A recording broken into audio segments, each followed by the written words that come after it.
อันนี้น่าจะพูดได้ชัดเจนว่าจิตบริสุทธิ์มันหมายถึงจิตที่ไม่มีอวิชชาจิตที่ไม่มีอวิชชาคือไม่มีอวิชชาก็คือไม่มีกิเลสตัณหาอุปาทานจิตที่บริสุทธิ์ก็คือจิตที่ไม่มีอวิชชากิเลสตัณหาอุปาทานคือขณะจิตเนี่ยจิตนั้นเกิดดับตลอดเวลาคือไม่จิตนี้ไม่มีดวงนะไม่มีดวงไม่มีก้อนไม่มีรูปลักษณ์ไม่มีสัญลักษณ์อะไรเลยไม่เหมือนธาตุดินน้ำลมไฟอากาศคือชีวิตเราประกอบด้วยธาตุดินธาตุน้ำธาตุลมธาตุไฟธาตุอากาศแล้วก็ธาตุรู้ไอ้ธาตุรู้เนี่ยหรือธาตุจิตหรือธาตุวิญญาณหรือธาตุใจแล้วแต่ว่าเป็นชื่อสมมุตินะชื่อสมมุติเรียกจิตใจวิญญาณมโนแล้วก็วิญญาณธาตุวิญญาณขันธ์แล้วก็ผู้รู้หรือรู้เนี่ยก็คือชื่อเดียวกันก็อย่างเดียวกันหมดเลยอันเดียวแต่เพียงเรียกชื่อให้ต่างกันเพราะว่าเวลาใช้บริบทต่างกันเช่นวิญญาณขันธ์ก็ใช้เรียกกระบวนการทำงานกระบวนการทำงานขั้นตอนการทำงานของขันธ์คือการรับรู้ทางตาหูจมูกลิ้นกายใจทุกปัจจุบันรับรู้ทางอายตนะก็จะมีวิญญาณขันธ์ไปรับรู้ก่อนแล้วก็มีเวทนาสัญญาสังขารอีก3ขันธ์เจตสิกเข้าประกอบทีนี้พอมีเวทนาถูกใจไม่ถูกใจเป็นกลางๆไม่ถึงขั้นถูกใจไม่ถูกใจเวทนาเนี่ยมันต้องมีตลอดเวลาที่มีการกระทบหรือผัสสะทางตาหูจมูกลิ้นกายใจกระทบแล้วจะต้องมีถูกใจเป็นสุขเวทนาไม่ถูกใจก็เป็นทุกขเวทนาไม่ถึงขั้นถูกใจไม่ถูกใจก็เป็นอทุกขสุขเวทนาหรืออุเบกขาเวทนาแล้วก็สัญญาก็จำได้ไม่รู้ก็จำขึ้นมามันปรุงที่ประตูใจมันจะปรุงมาจากความจำถ้าปรุงที่ประตูตาก็ปรุงมาจากกระทบรูปกระทบเสียงกระทบกลิ่นกระทบลิ้นกระทบรสกระทบสัมผัสโผฏฐัพพะแล้วก็กระทบธรรมอารมณ์ขณะปัจจุบันขณะที่มีรูปเสียงกลิ่นรสสัมผัสมากระทบถึงจะปรุงแต่ประตูใจเนี่ยมันปรุงมาจากความจำขึ้นมาเลยจำรูปจำเสียงจำกลิ่นจำรสจำสัมผัสจำเรื่องราวขึ้นมาปรุงจำเรื่องราวในอดีตจำเรื่องราวในปัจจุบันจำเรื่องในอนาคตจำรูปจำเคยสัมผัสสัมพันธ์กับคนนั้นคนนี้จำขึ้นมาปรุงมันก็จำขึ้นมาแล้วก็มาปรุงเลยแล้วในร่างกายเราเนี่ยประกอบไปด้วยธาตุดินน้ำลมไฟอากาศธาตุดินน้ำลมไฟอากาศเป็นธาตุที่เราสามารถรับรู้ได้สัมผัสได้ด้วยการมองเห็นด้วยการสัมผัสแต่จิตเนี่ยมันไม่มีมันไม่สามารถรับรู้ด้วยประตูตาหูจมูกลิ้นกายแล้วก็ประตูใจแม้แต่ประตูใจเนี่ยมันก็ไปรับรู้ได้แต่ธรรมอารมณ์รู้แต่อาการของจิตดังนั้นอายตนะทั้งหมดเนี่ยมันจะไม่ได้รู้จิตเพราะจิตเนี่ยมันธรรมชาติที่สร้างมาเพื่อรู้เขาไม่ได้ถูกธรรมชาติสร้างมาเพื่อให้ถูกรู้ไม่ใช่ว่าใครไปสร้างอะไรก็คือมันเป็นธาตุธรรมชาติไม่ใช่ธรรมชาติก็สร้างก็คือเป็นธาตุเป็นธาตุธรรมชาติดินก็เป็นธรรมชาติน้ำก็เป็นลมธรรมชาติลมก็เป็นธรรมชาติไฟก็เป็นธรรมชาติอากาศก็เป็นธรรมชาติไอ้พวกนี้เรารู้จักหมดดินน้ำลมไฟอากาศรู้จักหมดดินก็คือกินซากพืชซากสัตว์เอาเป็นผมขนเล็บฟันหนังเนื้อเอ็นกระดูกตับไตไส้น้อยไส้ใหญ่ม้ามตับปอดหัวใจธาตุน้ำก็เรากินน้ำเข้าไปก็ไปเติมเป็นน้ำเลือดน้ำเหลืองน้ำลายน้ำปัสสาวะน้ำไขมันข้นแล้วก็น้ำเหงื่อน้ำตาน้ำมันเหลวธาตุลมหายใจก็เติมลมหายใจเขาออกเข้าไปเป็นลมในเป็นออกซิเจนในร่างกายให้มีอากาศหายใจได้เนี่ยแล้วก็ไอ้ธาตุไฟก็ความร้อนความอบอุ่นถ้าอากาศก็เป็นช่องว่างในร่างกายให้เพื่อให้เลือดลมไหลเวียนได้เพื่อให้อวัยวะมันพองแฟบได้อย่างปอดหัวใจเนี่ยมันพองแฟบได้เพราะมีพื้นที่ว่างถ้าไม่มีพื้นที่ว่างก็มันก็จะไม่มีที่ให้หายใจได้ให้ปอดหายใจได้ให้หัวใจทำงานได้แต่ผู้ปฏิบัติธรรมจำนวนมากเลยที่ไปยึดอากาศที่เป็นความว่าง แต่มันไม่ประโยชน์อะไรนะมันเป็นธรรมชาติมันเป็นอากาศเป็นธาตุแต่กลับไปยึดไอ้ความว่างของอวกาศหรือความว่างของอวกาศอันนี้ความว่างของอากาศหรืออวกาศมันก็คือความว่างในตัวเรานี่แหละความว่างในร่างกายแต่ไปยึดเป็นความว่างเป็นของอวกาศนี่ก็อย่างหนึ่งความว่างที่ถูกยึดแต่ความจริงมันเป็นธาตุตามธรรมชาติไม่ประโยชน์อะไรที่ไปยึดเหมือนก็ยึดดินอย่างเงี้ยยึดก้อนดินยึดน้ำยึดลมยึดไฟยึดอากาศมันก็ไปยึดไม่ประโยชน์อะไรไม่มีสาระแก่นสารส่วนจิตเนี่ยธาตุจิตธาตุใจธาตุวิญญาณหรือวิญญาณธาตุวิญญาณหรือวิญญาณขันธ์ไอ้นี่มันไม่เหมือนดินน้ำลมไฟอากาศคือมันไม่มีสแตนบายไว้ไม่คือไอ้ดินน้ำลมไฟเนี่ยมันมีถ่ายออกแล้วก็มีสแตนบายไว้แล้วก็ถ่ายออกไม่มีสแตนบายไอ้สแตนบายมันก็ผัดกันหมุนเวียนถ่ายออกผัดกันหมุนเวียนถ่ายออกคือกินเติมก็ไปใหม่แล้วก็ผัดเวียนกันถ่ายออกถ่ายธาตุดินก็ถ่ายเป็นอุจจาระออกธาตุน้ำก็ถ่ายเป็นปัสสาวะเป็นน้ำเหงื่อน้ำตาออกธาตุลมหายใจก็ถ่ายไอ้สเปียนหมุนเวียนกันถ่ายออกทางลมหายใจแล้วก็ตดลมเลอลมขึ้นโมเบิร์ลมขึ้นล่างๆธาตุไฟก็ระเหยแล้วแต่มันไม่ได้ออกไปทีเดียวหมดทั้งตัวส่วนไอ้อากาศมันก็เป็นช่องว่างของมันก็เป็นก็ไม่เป็นไรนั่นก็มันก็เป็นปกติของมันส่วนไอ้สำคัญที่สุดคือไอ้ธาตุจิตนี่เนี่ยธาตุจิตธาตุใจธาตุวิญญาณชื่อเดียวกันนะคืออันเดียวกับจิตเนี่ยหรือใจหรือวิญญาณหรือมโนหรือว่าธาตุรู้เนี่ยมันก็คือมันเกิดระดับมันจะเกิดต่อเมื่อมีการกระทบทางอายตนะนี่สำคัญที่สุดคือมันจะเกิดดับเมื่อกระทบแล้วก็ดับทันทีเลยรับรู้ปุ๊บดับทันทีที่เร็วมากมันเกิดดับเร็วมากท่านผู้รู้ท่านเปรียบเทียบไว้ว่าลัดในมือเดียวเกิดดับเป็นแสนโกฏขณะจิตเพราะฉะนั้นมันต้องเกิดมารับรู้ต่อตาหูจมูกลิ้นกายใจเนี่ยให้มันรับรู้เร็วมากเพราะว่ามันต้องให้ทำงานได้เหมือนกับมันพร้อมๆกันเลยแต่จิตเนี่ยมันเกิดดับทีละขณะอย่างจะมาเกิดดับพร้อมกันจะมาเกิดพร้อมกันทีเดียวรับรู้ทางตารับรู้ทางหูพร้อมกันสองขณะจิตไม่ได้จะมารับรู้ทางจมูกรับรู้ทางลิ้นรับรู้ทางตารับรู้ทางใจจะเป็นสองขณะจิตพร้อมกันไม่ได้จะเกิดได้เพียงหนึ่งขณะจิตพอเกิดระดับเลยเกิดระดับเลยเกิดระดับเลยแต่เกิดระดับเนี่ยเนื่องจากว่ามันเกิดดับเร็วสันตติก็เรียกสันตติเกิดดับเร็วมากมันก็เลยถึงแม้มันจะไม่มีสแตนบายไว้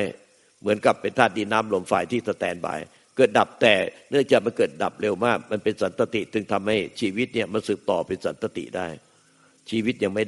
ชีวิตมันเกิดดับตลอดเวลาในชีวิตเนี่ยแต่เนื่องจากจิตเนี่ยมันเกิดดับเร็วมากมันจึง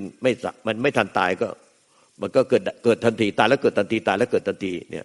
มันในร่างกายก็มีการเปลี่ยนแปลงตลอดเวลาเคลื่อนไปสู่ความแก่ความเจ็บความตายตลอดเวลาตัวจิตมันก็เกิดดับตลอดจิตวิญญาณเนี่ยเกิดดับตลอดเวลามันจึงไม่ได้เป็นจิตดวงเดียวนะไม่ใช่ว่าเรามีจิตดวงเดียวอยู่อย่างนั้นเนี่ยตั้งแต่เกิดจนตายหลายภพหลายชาติก็จิตดวงเดียวที่เวเลร่อนไปยึดนู่นยึดนี่ยึดไม่ได้หรอกเพราะว่าจิตมันเกิดดับในขณะจิตแล้วเกิดดับเร็วมากที่เราว่ายึดผัวยึดเมียยึดลูกยึดหลานยึดนั่นห่วงวันนั้นห่วงอันนี้เป็นจิตดวงเดียวอันนี้มันเข้าใจผิดนะมันยึดไม่ได้เพราะว่ามันจิตมันเกิดดับตลอดเวลาแล้วจิตมันไม่มีดวงแล้วไม่มีห้องไม่มีความว่างไม่มีเหมือนหายปลาร้าที่ว่างเปล่าแล้วก็เอาไอ้พวกไอ้ความรักความโลภความโกรธความหลงอะความโลภความโกรธความหลงมาหมักเหมือนปลาเน่าเหมือนปลาลาในหายอะมันมาหมักไม่ได้อันนี้มันไม่มีเพราะจิตมันไม่มีดวงไม่มีหายปลาลาที่ว่างมันเกิดระดับเลยเกิดระดับเลยคำว่าจิตบริสุทธิ์นี่ก็คือมันไม่มีอวิชชาถ้ามันมีไม่บริสุทธิ์ก็มันมีอวิชชาแต่เนี้ยคำสมมุติเรียกเป็นคำสมมุติเรียกจิตขณะที่เกิดมาแล้วไม่มีอวิชชาเมื่อไม่มีอวิชชาก็จะไม่มีกิเลสตัณหาอุปาทานให้เป็นทุกข์แต่ถ้ามีอวิชชาก็จะมีกิเลสตัณหาอุปาทานให้เป็นทุกข์เนี่ยดังนั้นจิตเนี่ยมันไม่มีดวงไม่มีอะไรคือขณะจิตที่ไม่มีอวิชชามันไม่ใช่เป็นดวงว่างดวงสว่างดวงแสงสว่างดวงบริสุทธิ์อะไรไม่มีที่จะไปยึดได้เพราะว่ามันเกิดดับเหมือนกันมันเกิดดับเหมือนจิตที่มีอวิชชาเหมือนกันจิตอวิชชาก็เกิดดับแต่มันเกิดดับแต่เนื่องจากการที่มันเกิดดับเนี่ยมันไปสร้างไว้ทุกขณะเนี่ยมันไปสร้างอวิชชาเป็นตะกอนนอนก้นอยู่ในจิตที่เกิดดับที่ส่งต่อกันพอมันไอ้นี่ดับไปเกิดใหม่ปุ๊บมันมีเชื้อส่งเชื้อมาให้ไอ้จิตดวงใหม่อีกไอ้เชื้อคือ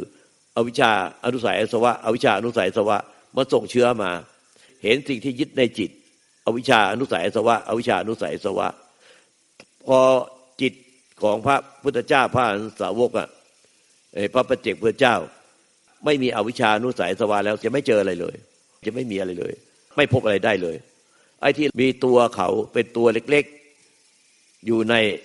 ในจิตเขาหรือในใจเขาเพราะว่าเขายึดเราสร้างมโนภาพไว้แล้วเอาสร้างมโนภาพเนี้ยไปบวกกับใครบวกผัวบวกเมียบวกลูกบวกหลานบวกสมบัติพัฒฐานบ้านช่องด้วยความรักใคร่ห่วงใยผูกพันมันก็เลยไปสร้างเป็นมอนสร้างไว้นะเขาเรียกว่าคล้ายๆกับสร้างด้วยแสงเลเซอร์แต่มันก็ไม่เป็นตัวจริงๆหรอกแต่มันสร้างทุกขณะจิตเนี่ยมันเป็นมายาแต่สร้างเสมือนจริงมันเป็นมายานะเพราะว่ามันเกิดดับเป็นมายาในจิตแต่พอเราดูหนังดูละครก็เรียกโลกมายาพอเราไม่รู้เท่าทันว่ามันเป็นหนังละครเขาสร้างมาเราก็ร้องไห้จริงรักจริงเกลียดจริงโกรธจริงเกลียดตัวที่แสดงจริงนี่เขาเรียกว่าโลกมายาที่เสมือนจริงเราก็ยึดจริงแล้วก็ทุกข์จริงนั้นจิตเนี่ยมันไปยึดอะไรไม่ได้จริงเพราะว่ามันเกิดดับแล้วมันก็เกิดแล้วดับแล้วเป็นจิตใหม่เกิดใหม่เป็นขณะจิตแล้วก็ดับไปมันจึงไม่มีจิตดวงเดียวที่ไปยึดแล้วก็ดวงเดียวคาอยู่นั่นน่ะมันต่อให้ยึดมันก็ไม่ได้คามันเกิดดับตลอดเวลาแต่มันเพียงแค่ส่งเชื้อไปให้เองเหมือนกับว่าอันนี้ตายแล้วแม่ตายแต่แม่เป็นมีเชื้อสมมติว่าเชื้ออะไรที่มันสามารถส่งต่อกรรมพันธุ์ได้แม่ตายไปแล้วส่งลูกนี่เชื้อเบาหวานเชื้อมะเร็งใช่ไหมอย่างเชื้อเบาหวานเชื้อมะเร็งเนี่ยไม่รู้เชื้ออะไรบางไม่รู้ที่มันส่งต่อให้แก่ลูกหลานเนี่ยเป็นกรรมพันธุ์เนี่ยก็เป็นคล้ายๆเชื้อกรรมพันธุ์เนี่ยไอ้จิตที่มันเกิดดับอนุวิชาอนุสัยสวะเนี่ยหลวงตามาพิจารณาดูแล้วมันเหมือนกรรมพันธุ์ไอ้ลูกกรรมพันธุ์ที่มันดับไปแล้วแต่ไอ้จิตใหม่เนี่ยเหมือนลูกที่เกิดมาแล้วก็ได้รับเชื้อมาด้วยอวิชชาอนุสัยรับเชื้อมา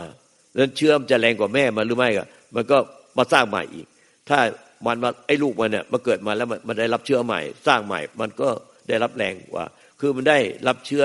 อย่างเช่นรับเชื้อเบาหวานมารับเชื้อเศษมะเร็งมาแม่ยังผอมอยู่แต่ลูกเกิดมาลูกมากินมากอ้วนเพราะฉะนั้นลูกก็เลยสร้างเบาหวานเนี่ยไอ้มีลามเข้าไปอีกอ่ะไอ้เชื้อนี่ก็จะละมันก็จะลามไปให้ลูกหลานต่อไปเรื่อยๆอย่างเงี้ยมันก็เลยลามได้เพราะฉะนั้นไอ้จิตเนี่ยมันตายตลอดเลยเอาจิตเนี่ยไปยึดไม่ได้ให้เป็นดวงเดิมต่อให้จิตที่เป็นอวิชชามันก็ไม่ใช่ดวงเดิมไม่ใช่ยึดคนเดิมได้หรอกเพราะว่ามันเกิดดับแต่มันเอาความจำเนี่ยมาจำแล้วก็ยึดใหม่จำแล้วยึดใหม่จำแล้วยึดใหม่จำแล้วยึดใหม่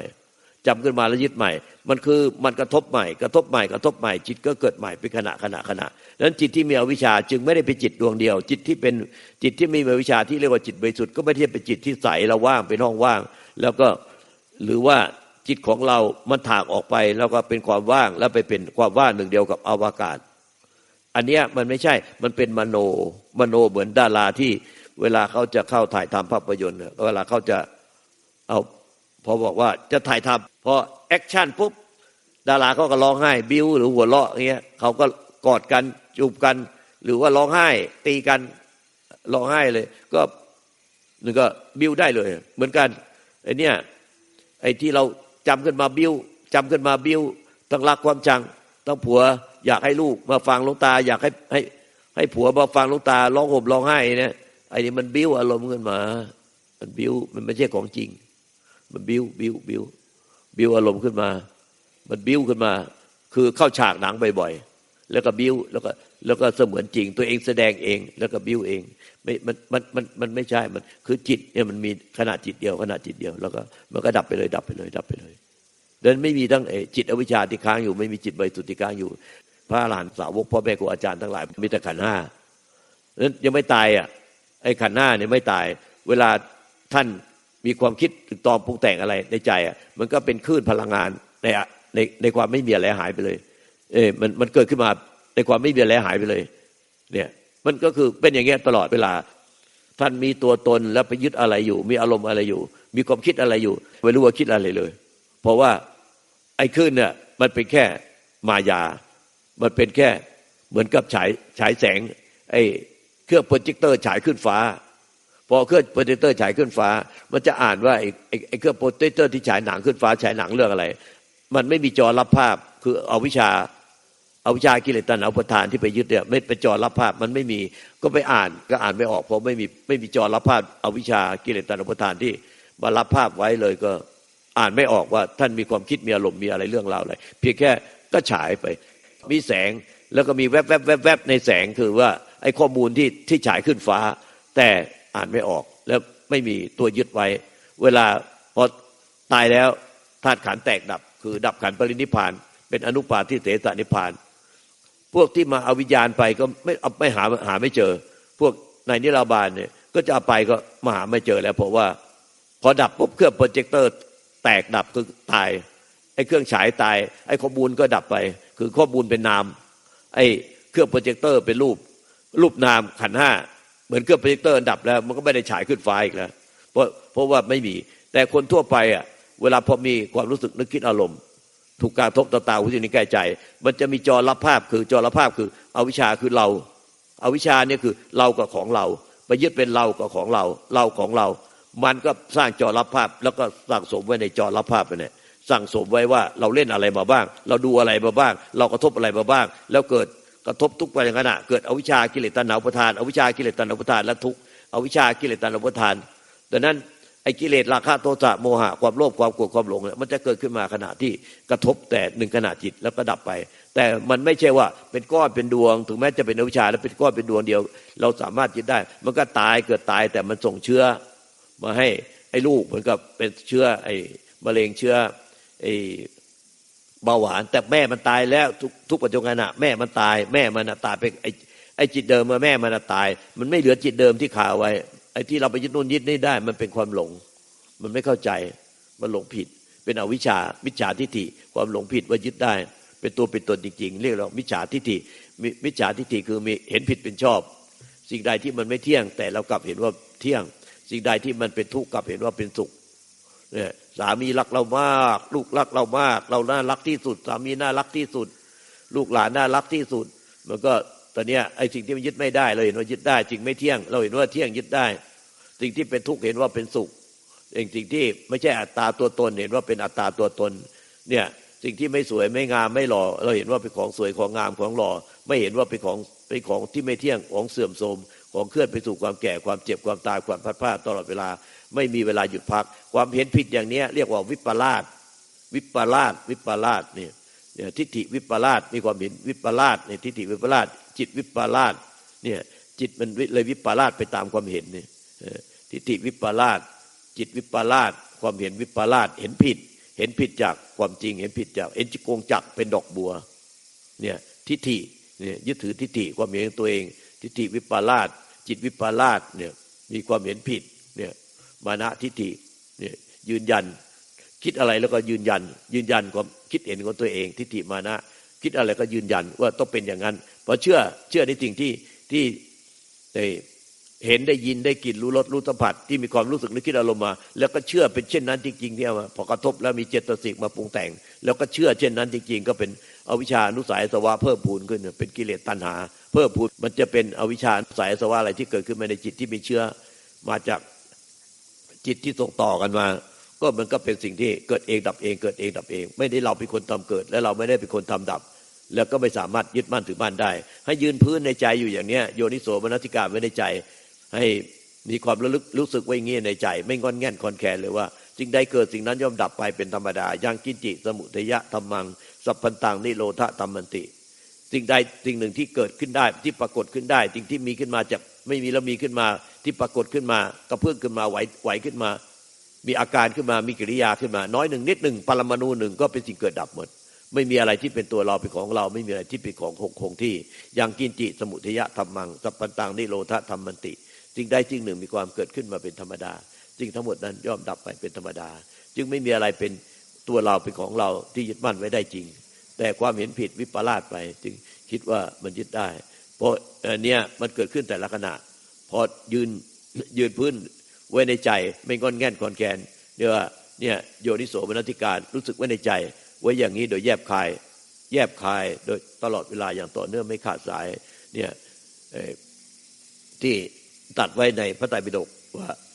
หลายแห่งว่าผู้ที่จะรู้มรรคผลนิพพานได้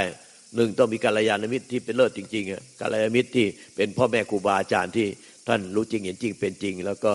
ท่านยังมีเครื่องมืออภิญญาด้วยแล้วก็ท่านก็รู้จริงเห็นจริงมีอภิญญาด้วยมีปฏิสัมภิทาญาณ4ด้วยมีอภิญญา6ด้วยยังโอ้โหสุดยอดเลยเนี่ยจะช่วยได้เยอะมากอันเนี้ยมันก็จะรู้ว่ามันไปติดตรงไหนติดขัดตรงไหนเนี่ยก็จะสำคัญมากสำคัญในเรื่องที่สองคือถ้ามีอย่างเดียวพ้นทุกข์ไม่ได้คือโยนิโสมนสิการคือฟังคำสอนแล้วต้องเอามาน้อมพิจารณาไว้ในใจ โดยแยบคายต่อเนื่องไม่ขาดสายอย่าเอาโลกเข้ามาแทรกอย่าเอาโลกความเที่ยงมาแทรกมันไม่มีเที่ยงยึดกันอยู่นั่นเนี่ยอย่ามาฟังตาแล้วก็ยึดอยากให้ผัวมาอยากให้ลูกมาอยากให้คนนั้นมาร้องไห้ร้องห่มอยู่นั่นเนี่ยมันยึดอันนี้มันยึดไม่ได้หรอกมันกรรมใครกรรมมันเขามีกรรมเป็นของตนเราก็มีกรรมเป็นของตนเขามีวาสนาเขาก็มาเองวาสนาแล้วก็พบพ่อแม่ครูบาอาจารย์ของเขาเองเมื่อถึงเวลาถ้าไม่มีวาสนาต่อให้เจอกันก็ฟังไม่รู้เรื่องเพราะว่ามันไม่มีวาสนาต่อกันและมีกรรมเป็นของตนก็ไม่ได้พุทธเจ้าก็ตรัสไว้เองว่าถ้าไม่มีกรรมเป็นของตนแล้วไม่มีวาสนาต่อการตถาคตก็ช่วยไม่ได้อันนี้ไม่มีใครช่วยได้เขามีกรรมของเขาอยู่แล้วก็ไม่มีวาสนาต่อกันถ้าไม่มีกรรมแล้วมีวาสนาต่อกันก็ช่วยเขาได้ไม่ไปยึดกันห่วงกันอยู่โดยไม่มีเหตุผลต้องเข้าใจในสัจธรรมความจริงเนี่ยทุกอย่างมันมีเหตุและผลของมันพระเจ้าก็ตัดไว้หมดแล้วเหตุว่าเนี่ยจะรู้ว่าผลนิพพานได้ต้องมีวาสนาได้มีครูบาอาจารย์ที่เป็นเลิศเรามีบุญวาสนาบารมีเก่ามาแต่ปางก่อนแล้วมาพบครูบาอาจารย์พ่อแม่ครูบาได้พบเพราะมีบุญวาสนาบารมีของเก่ามาแต่ปางก่อนเนี่ยมันจึงได้มาเกิดมาพบพ่อแม่ครูบาอาจารย์ที่เป็นเลิศแล้วเราก็มีคนที่มีสติสมาธิปัญญาศรัทธาความเพียรมีหิริโอตปะละอายแก่ใจเกรงกลัวต่อบาปมีขันติอดทนอดกั้นข่มใจระงับยับยั้งใจไม่ให้ไหลไปตามกิเลสอย่างต่อเนื่องไม่ขาดสายอันนี้เพราะเป็นคนมีบุญวาสนาบารมีมาแต่ปางก่อนมันจึงทำให้มีสติสมาธิปัญญาศรัทธาความเพียรหิริโอตปะขันติอันนี้คนที่จะมีอย่างนี้ได้ในทุกปัจจุบันอย่างต่อเนื่องแสดงว่าเป็นผู้มีบุญวาสนาบารมีมาแต่ปางก่อนไอ้คนที่ไม่มีบุญวาสนาบารมีมาแต่ปางก่อนมันก็ดูง่ายนิดเดียวคือมันไม่มีสติสมาธิปัญญาศรัทธาความเพียรไม่มีหิริโอตปะไม่ละอายแก่ใจเกรงกลัวต่อบาปไม่มีขันติอดทนอดกั้นที่จะข่มใจแล้วครับจะไม่ไหลไปตามกิเลสตัณหามีแต่ความรักความผูกพันรักมีแต่ความรักความผูกพันรักผูกพันวุ่นวายแต่เรื่องผัวเรื่องเมียเรื่องลูกเรื่องหลานเรื่องญาติพี่น้องเรื่องตัวกูของกูไม่ออกไปจากนี่เลยนี่คือคนที่น้อยอภัพวาสนาบุญวาสนาบารมีน้อยคือหมกมุ่นแต่เรื่องตัวกูกับของกูไม่มีอะไรเลยที่ออกไปจากความคิดความปรุงแต่งชีวิตประจำวันมีแต่หมกมุ่นแต่เรื่องกูกับของกูไม่ออกไปจากเรื่องกูของกูเรียกพระเจ้าตรัสว่านี่คับแคบอย่าเป็นคนคับแคบไม่คับแคบก็คือเกิดมาเนี่ยประโยชน์ตนและประโยชน์ท่านทำประโยชน์ตนให้พ้นทุกข์ไปแล้วก็ประโยชน์ท่านเกื้อกูลผู้อื่นชี้แนะผู้อื่นว่ามันพ้นทุกข์ไปได้เพราะเหตุนี้คำสอนพระเจ้าเป็นแบบนี้สัพเพสังขารานิจจาสังขารไม่เที่ยงสัพเพสังขาราทุกขาสังขารทั้งหมดเป็นทุกข์ยึดมั่นถือมั่นไม่ได้สัพเพธรรมานัตตาธรรมทั้งปวงทั้งที่เป็นสังขารและวิสังขารหรือนิพพานเนี่ยไม่ใช่อัตตาตัวตนไม่ใช่เป็นเราเป็นตัวเรายึดมาเป็นของเราได้สัพเพธรรมานารัมพินิเวสายะธรรมทั้งมวลไม่ควรยึดมั่นถือมั่นไม่ควรยึดมั่นถือมั่นเป็นเราเป็นของเราเนี่ยไม่ควรที่จะมีอัตมิมานะไปยึดมั่นถือมั่นเป็นอัตมิมานะไปยึดมั่นถือมั่นถือว่าเป็นตัวเราเป็นของเราเนี่ยธรรมเนี้ยพระเจ้าก็ตรัสว่าผู้ใดรู้ธรรมอันเนี้ยก็จะเท่ากับรู้ธรรมที่พระเจ้าสอนทั้งหมดพวกเราเกิดมาเป็นมนุษย์ก็ได้ยากที่สุดแล้วในโลกเหมือนเต่าตาบอดสองข้างอยู่ก้นท้องมหาสมุทรลึก100 ปีจึงจะโผล่ขึ้นมาเหนือผิวน้ำครั้งหนึ่งคนในโลกนี้พยายามโยนแอกไม้ที่ทำได้ไม้สวมหัวเต่าได้พอดี100 ปีถ้าเต่าสวมไม้แอกนั้นได้เอาหัวไปสวมไม้แอกที่มีรูเท่ากับหัวเต่าได้พอดีได้เต่าตัวนั้นก็ได้เกิดเป็นมนุษย์สักครั้งหนึ่งแต่เต่าตาบอดสองข้างไม้แอกที่โยนไปลมบกลมทะเลลมเหนือลมใต้คลื่นลมพัดเอาไปหมดโอกาส100 ปีเต่าจะได้หัวสวมแอกได้หมดโอกาสยากนักโอกาสจะได้เกิดเป็นมนุษย์ยากที่สุดในโลกพวกเราก็ได้เกิดเป็นมนุษย์มีอาการครบ32แล้วมีครูบาอาจารย์แล้วการได้ฟังพระธรรมแท้พระธรรมสิ้นยึดสิ้นหลงสิ้นยึดกับพ้นทุกข์ยึดกับทุกข์ยึดมากทุกข์มากยึดน้อยทุกข์น้อยสิ้นยึดกับพ้นทุกข์เราก็ได้ฟังธรรมอันนี้อยู่เป็นประจำแล้วก็ได้มีผู้ชี้แนะคอยตักเตือนคอยอบรมสั่งสอนวาสนาเกิดมามีกัลยาณมิตรแล้วเหลือแต่เราประเด็นเดียวคือโยนิโสมนสิการมีเพียรมีสติสมาธิปัญญาศรัทธาความเพียรมีหิริโอตปะมีความละอายแก่ใจมีความเกรงกลัวต่อบาปไม่ใช่ว่าอยู่ไปไม่เป็นไรหรอกอยู่วัดยังไงต้องไปสวรรค์แน่นอนอยู่แล้วจะตายไปเกิดเป็นอะไรก็ไม่เป็นไรไม่สนใจอย่างนี้มันประมาทมากประมาทมากพวกเรานี่ประมาทมากทุกอย่างจะกลับมาเกิดแบบนี้มันยากที่สุดในโลกการได้เกิดเป็นมนุษย์ก็ยากที่สุดในโลกได้พบพระธรรมได้ฟังพระธรรม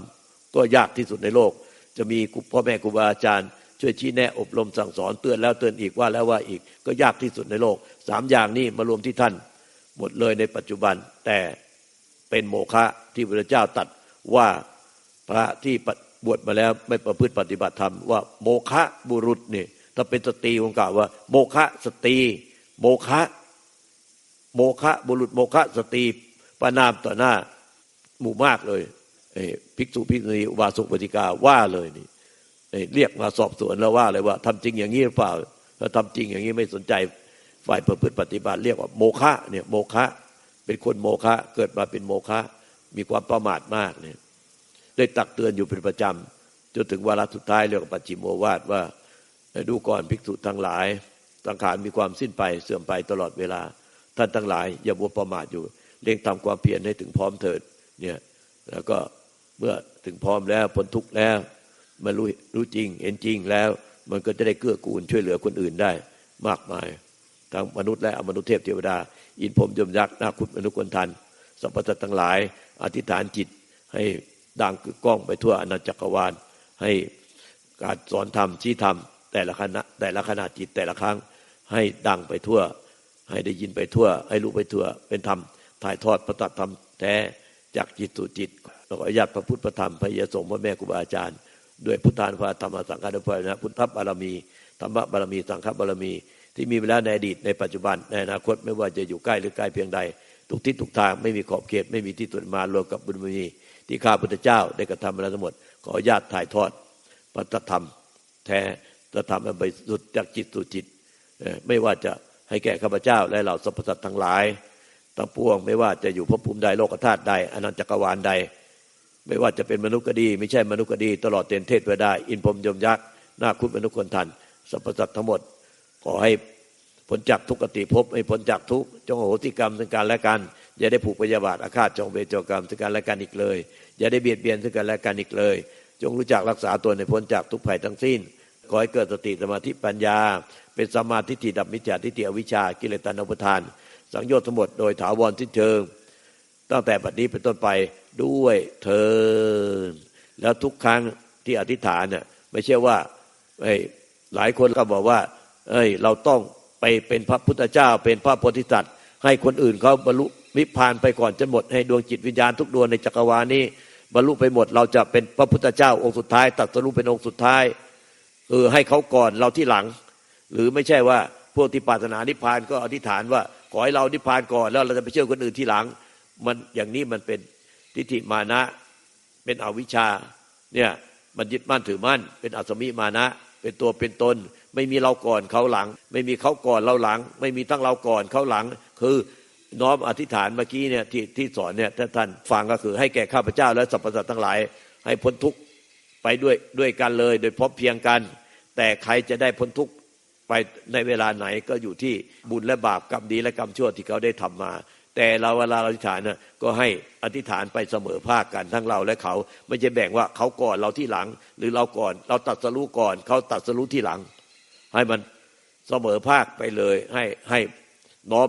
จะจิตใจให้เสมอภาคเป็นเมตตาปัญญาเสมอภาคกันแต่ใครจะได้ตรัสรู้ก่อนกันตามคำสอนพุทธเจ้าเป็นอนุพุทธะพุทธเจ้าตรัสรู้ก่อนเรียกว่าพุทธะพวกเราทั้งหลายตรัสรู้ตามก็เรียกว่าอนุพุทธะใครจะตรัสรู้ได้ขณะจิตใดขณะเวลาใดก็อยู่ที่บุญวาสนาบารมีที่สร้างมาแต่ละคนไม่เท่ากันแต่เวลาอธิษฐานให้ก็พร้อมกันไม่แบ่งแยกเสมอภาคกันเข้าใจนะเอวังก็มีด้วยประการละชนี